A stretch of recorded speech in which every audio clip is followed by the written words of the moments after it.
volleyball coach, Meredith Donald, right here in front.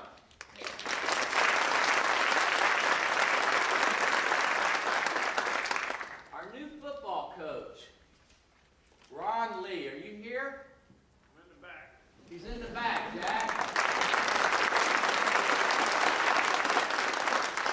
Thank you, Coach Lee, for being here. He will start his employment later on next month. I want to say one thing about that. We had 68 applications for the football coach. 68. I wonder why.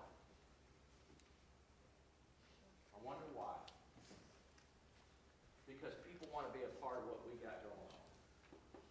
We got the best coach in Mobile. We're going to surround him with the best staff in Mobile. I promise you. It's going to happen. Dick Cleveland in November came to me and said, Mike, I think that I'd like to get back into teaching. I think that's what I'd like to do. I want to pursue that. And so at that time, in November, we did everything we could to help Mr. Cleveland do the things that he wants to do, to explore his talents. In November, I started looking for someone to help us with that lower school if it happened to happen this year. People, it's very difficult to find someone to come in and be a director in the middle of the year. If they're available in the middle of the year, they're not any good. Think about it. Why are we going to hire somebody that doesn't have a job? So I researched and searched, and I found somebody that used to work for me that has a great deal of experience that has already retired. Well, she wasn't working. The best lower school director I've ever seen, Francine Wright. Please stand. Welcome.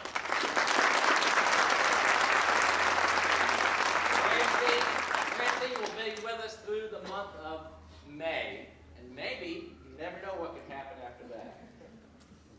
I want to announce this on February the 2nd. There's a varsity coach reception that's going to be put on by the Boosted Club. That's Monday at 5:30 in the dining hall, so everyone's invited to that. You'll get more information on that as we go.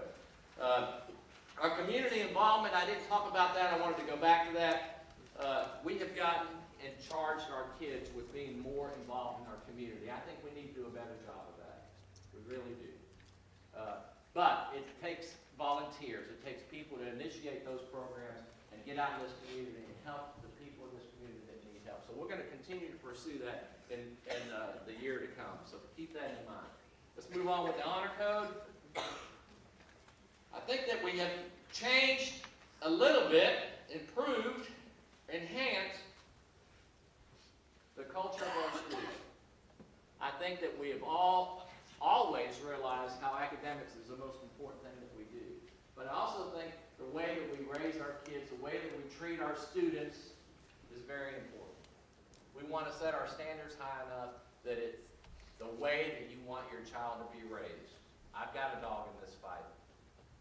I want to surround my child with the best people we could possibly put in place. That's what we're going to continue to do.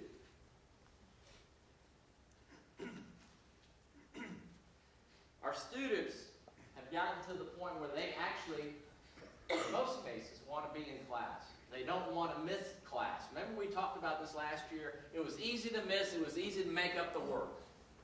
Now it's gotten to be where I'm hearing kids say, I can't miss. I need to be at school. Some of them are coming sick. Don't do that.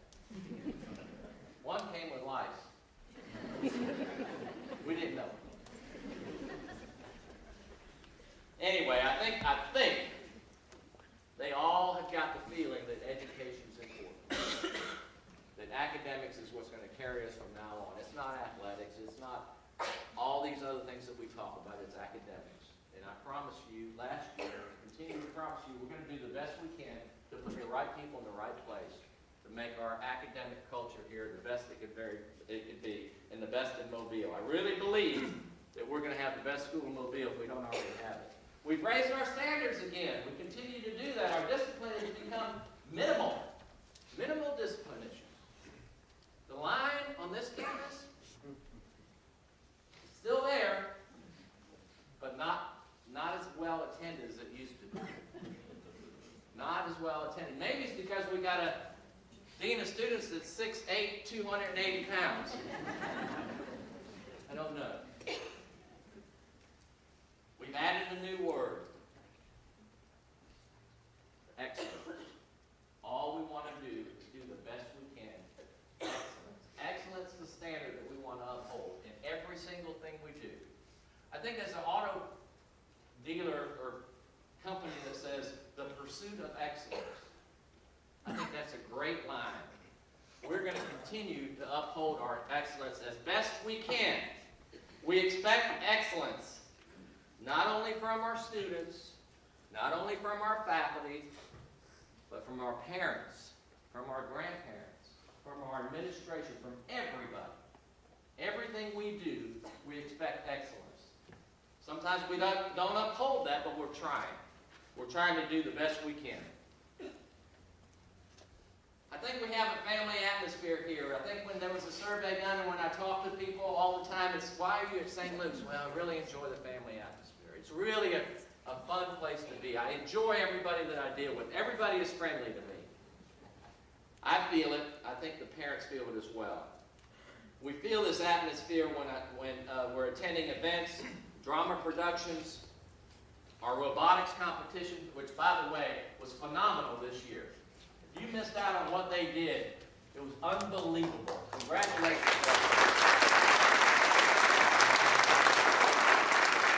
All our sporting events, we have people that are at our sporting events that do not have children playing. That's great. Our students have become great fans. They are really good at standing up. They're not very good at yelling yet. But they are good at standing up. We're working on their school spirit. We have a supportive family environment. There's no question about it. I sincerely mean that. Warm environment. Almost everybody knows everybody. That's the key. Let's keep that going, people. Academic culture and environment.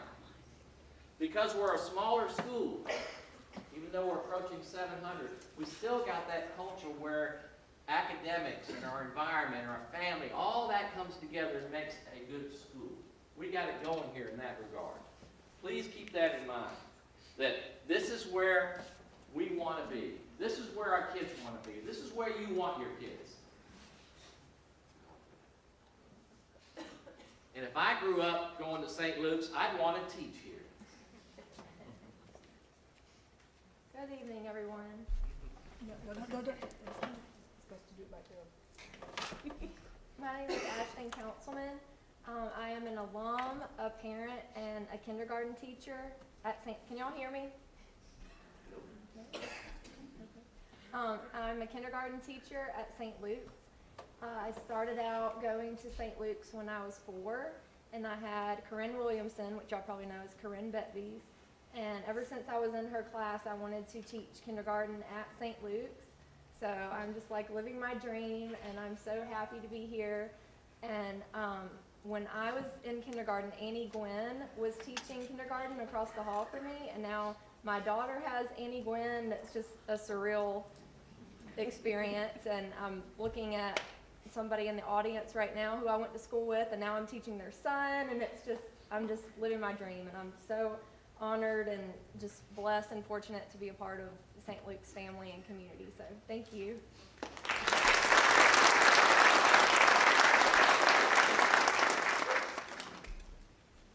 Thank you, Ms. Councilman. We're honored to have you. Thank you. Great story. Great story and a great teacher. We've added CEUs, but some of you don't understand what CEUs are and why we have them. Continuing education units. That's predominantly on this campus where our students are coming in the evenings and attending special educational classes. They are required to attend 11 of those in their own time. And the attendance to that has been great. They must earn 1 CEU credit for each subject area. Additional CEUs can be earned by attending symphonies or concerts, historical sites, as well as St. Luke's Fine Arts events. There's a number of other offerings listed in last week's Paul prints, so be sure you check those out. Everybody's welcome to go. Parents, you're welcome to come to that as well. thing we've added this year, another thing, is our ACT prep class. Listen, I know if you're a K3 parent or a K4 parent or a first grader, you're going, I don't want to hear about all that. Well, yeah, you do, because that's where you're going. You got to see what's at the end of the rainbow down there. You know, we work backwards with our education all the way back to the K2s. So the future will sneak up on you. Our ACT prep class that's taught by Ms. Blackwell has done a phenomenal job, has increased all our ACT scores by 2.6 points. Now, 2.6 points doesn't sound like much to you, but you go from a 29 to a 31 or a 32, and you're talking about a lot of money. One person improved her ACT science part of her test by 7 points. So that prep class is something that we're going to get everybody to take. Everybody. Because that's what it's all about. It's getting into a college, which everybody's going to do, and succeeding when you get there. And earning some scholarship money. At this time, I want Ms. Austin to stand up and talk a little bit about our standardized testing. Oh good, it's on, not that I need it. I know many of you are freaking out, oh my gosh, she's going to talk about testing again, but I just wanted to take this opportunity, and several of you I've talked, we're just thrilled with the direction that our testing is going, and believe me, I look at it constantly. There, it went. I want to talk about the change this year because I need everybody here to help me with all of those people who are not here. The second grade through the fifth grade will take the Stanford as they traditionally have done, and I'm going to talk a little bit about that. But throughout the nation, there has been a change, and we had lots of meetings last summer about how we were going to handle this change.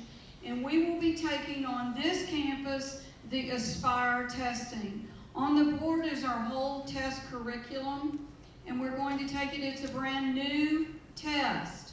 Brand new. You say, well, why are you taking it? They used to make the Plan and the Explorer that were indicators for the ACT. ACT has now created this test called Aspire. This will be the first year that it will be given available in the private sector, and we went on and did it so that our data, it will give indicators. 6th grade, 7th grade, 8th graders, it gives 2 years out indicators of where you're performing. So if you're a junior and you walk in to take your ACT for the first time, you of course think you're going to make a 36. And you don't get that back. It's a little late. This is going to give us indicators all the way through of where your child is progressing. It is unfortunate that the world that we live in is totally test-driven. That is my personal opinion. But as my daughter said, you have to live in the world that you are born in. And it is their world. So we're thrilled about doing this, but here's what I need everybody to hear me tonight. You cannot take the Stanford test and put it with your Aspire test and go, oh my God, my child's gotten worse.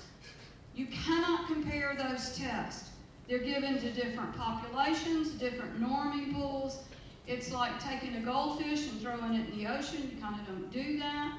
You've got to understand, it's going to give us long-range data for the school, for year after year, and for your individual child. I welcome anybody to come and talk with me. Just please make note that this is our brand new beginning. We will be doing it in April, and that will be our baseline, and then we will be able to track year from year. So again, my name is Jeannie Austin. If you have any test questions, please come and ask me. I want to talk about this. This statistic, when he talks about the academic culture, this one, I was telling a parent this the other day. This statistic blows me away. The second grade is sort of the first time that really any